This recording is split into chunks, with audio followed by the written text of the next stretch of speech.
Hello friends. आज हमारे साथ हैं राइटर डॉक्टर मनु भंडारी।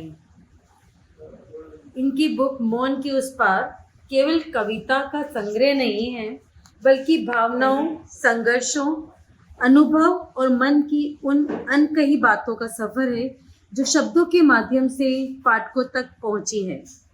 तो आइए हम जानते हैं इस पुस्तक और इनके लेखन की जर्नी के बारे में।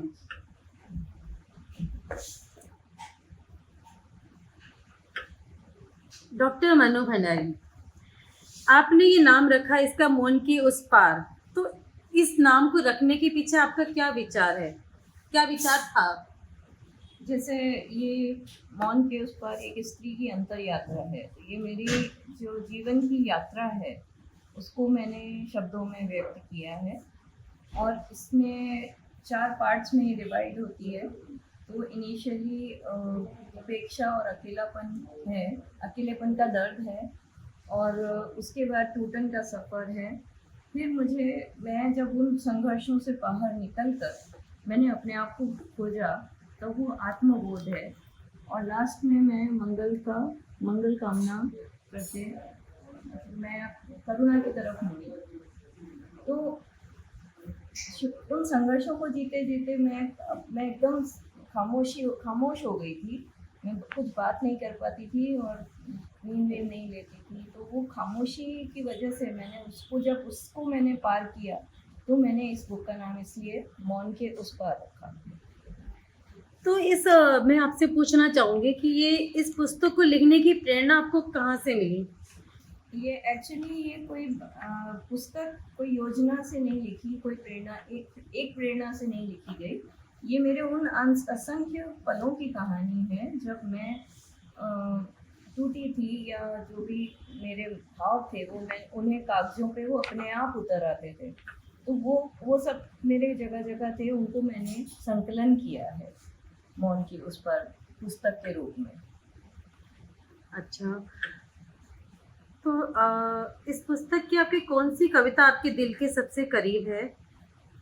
आप बताएंगे? ऐसे तो बहुत सी कविताएं मेरी मुझे ये सारी फेवरेट है। बहुत अच्छी लग रही हैं। आपके दिल के करीब कौन सी है? कई सारी कविताएं मेरे दिल के करीब है। जैसे कि जैसे कि खेल जो है सबसे पहली कविता है, फिर सन्नाटे की आवाज़ है और तुम बेखबर है, फिर कभी है, फिर फासले है, सीख गए हैं हम, मेरा जीवन जो है वो मैंने आपको उसमें बताया है। फिर आत्मबोध में जब आता है तो एक नई सुबह के लिए, ये भी मुझे बहुत पसंद है।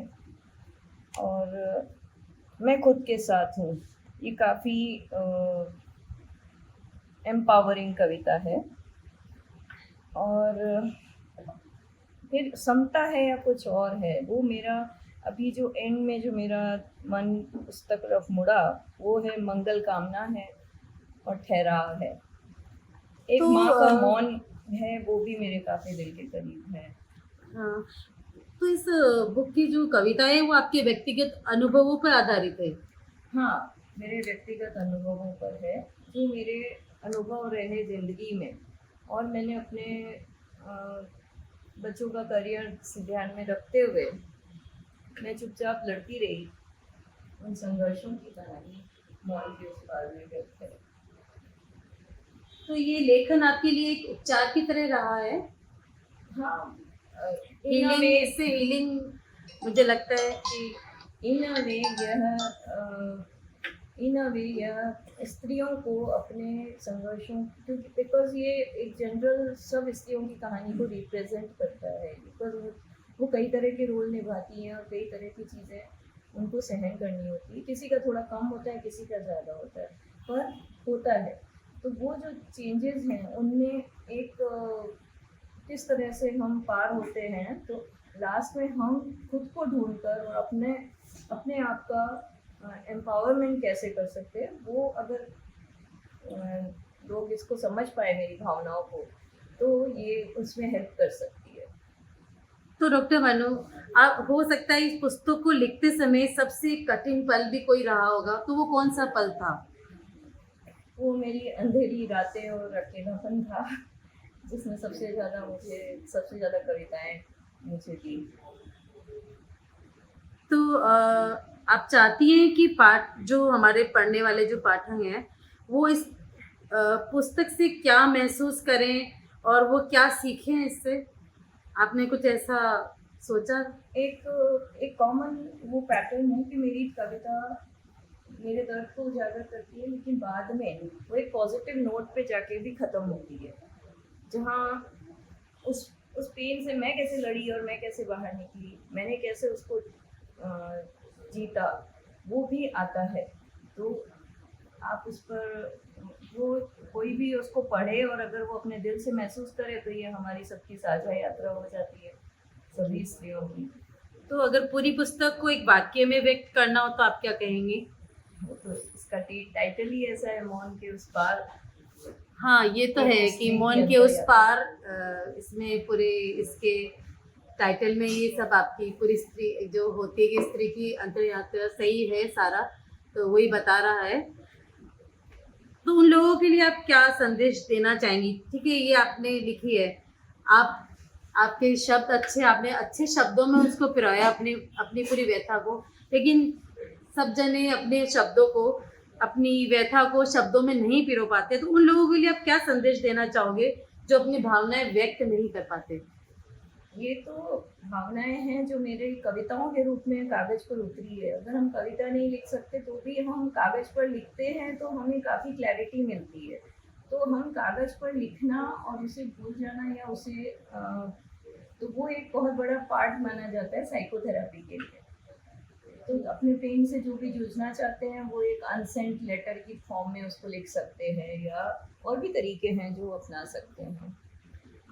डॉक्टर मनु भंडारी, मैं आपसे ये जरूर चाहूँगी कि आपकी कोई भी, आपकी इसमें से कोई भी जो आपको पसंद हो कविताएं, तो 2-4 पंक्तियां एक बार आप पढ़ दीजिए प्लीज़। जी, मैंने अपने ज़िंदगी निभाने के हिसाब से जो मैंने लिखा था वो मुझे बड़ा पसंद है। मैंने रिश्तों को कंबल की तरह ओढ़ा, मैंने अपने रिश्तों को कंबल की तरह ओढ़ा, ऐसा कि गर्मी के बावजूद उसे उतारने की इजाज़त खुद को नहीं दी। हंसी तो परदेशी हो गई और खुशी एक ऐसी भाषा जिसे मैं कभी सीख नहीं पाई। मैं सब कुछ निभाकर भी सब कुछ हार गई, शायद ये स्वीकार कर पाना सबसे भारी था।